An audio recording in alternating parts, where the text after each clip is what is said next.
Why teenagers should avoid vaping.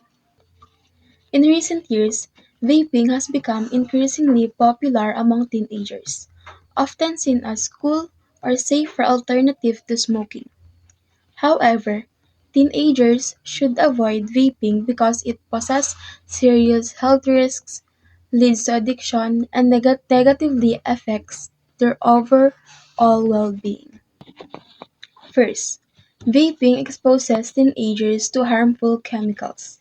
Many e-cigarettes contain nicotine, which is highly addictive and can harm brain development. Teenagers' brains are still growing, and nicotine can affect memory, learning, and attention. Moreover, vape liquids often contain toxic substances like heavy metals that can damage the lungs and heart. Second, vaping can easily lead to addiction.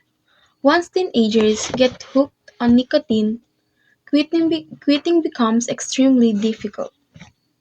This addiction can push them toward using traditional cigarettes or other substances, creating a dangerous cycle of dependency. What starts as casual experimentation can quickly turn into a lifelong habit.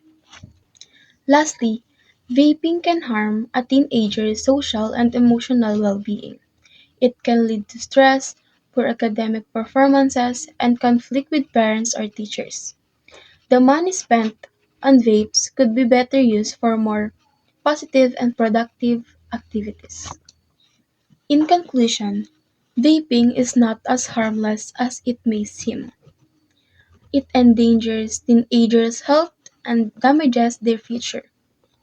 To live healthier and more fulfilling lives, teenagers must stay informed, resist peer pressure, and make the responsible choice to avoid vaping.